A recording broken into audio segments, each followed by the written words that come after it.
Playgrid, and as you can see, we are building Steam for blockchain games. That sounds easy, right?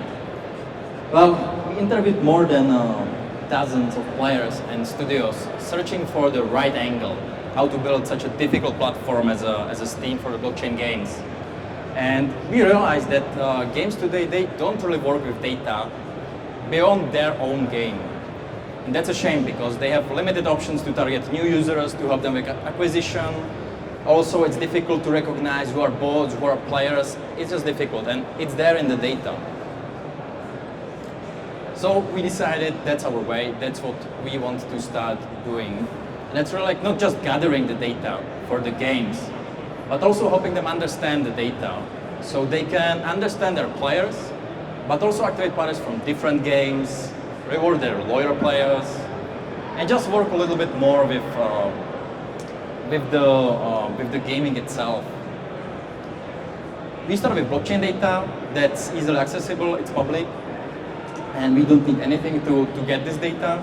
But also we have a simple to integrate tool that is actually allowing gaming studios to bridge or combine the on-chain data with their proprietary off-chain data and even increase the value of the analytics. There are a couple of different platforms doing different things. You know that mainly when gaming studio is doing airdrop, it's like a Gleam.io or different platform that is being used to distribute the rewards. We believe that the big difference here is really in the data, and that we can target the users we want to give the NFT to. We can select them up front. And same goes with the achievements. We can reward players that are really playing our game based on their merit and how loyal they are to the game, instead of just based on some social spam and promotion.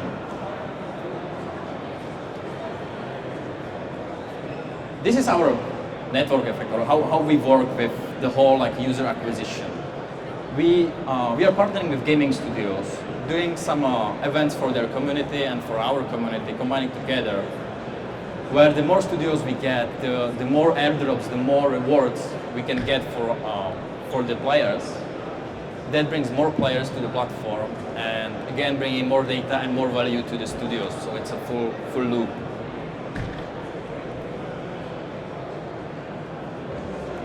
As mentioned at the beginning, we are building really the first screen into blockchain gaming. And it's a lot to build, so we are searching for the right partners to help us cover all of the areas that the player actually needs to find on this platform, which starts with the user onboarding.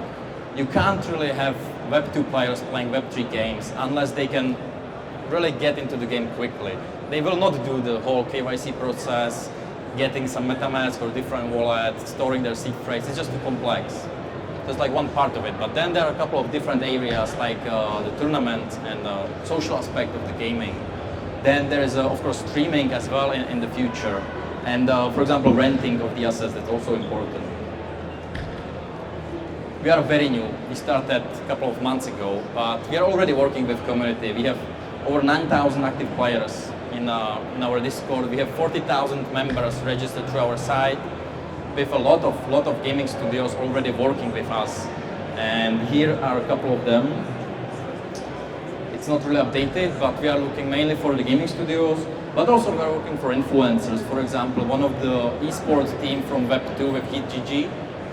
They are number 16 in Counter-Strike worldwide, I believe. And these are important partners for us because when the time comes and the games are ready to be played by Web2 players, we want to have a communities that we can reach, and we can try these Web3 games with the Web2 players. We are gamers, building platform for gamers. That's the dream, right?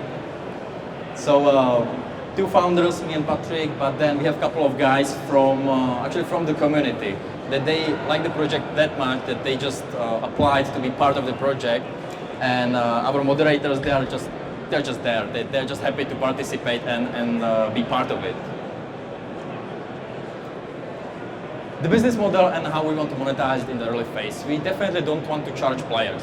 Even though players today were saying that they will be happy to pay for this kind of analytics that we are bringing to them.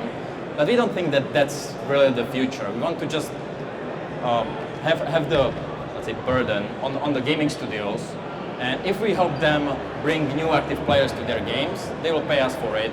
In the very initial phase through airdrop as a service, so it's a SaaS model for B2B. But then expanding, as we grow, we can do more with the data we collect. For example, really give them a true insight of what genres are being more active, what blockchains are actually more popular for the games, and much more. I think we can skip this slide. We know the market is big, that's why we are here. It's beautiful, and for me, it's a future. We are rising. So if there are a lot of investors here, you can reach me out after the presentation, happy to discuss. As mentioned, we are really early, so that's why we are rising also small amount. And that's it from me. Any questions?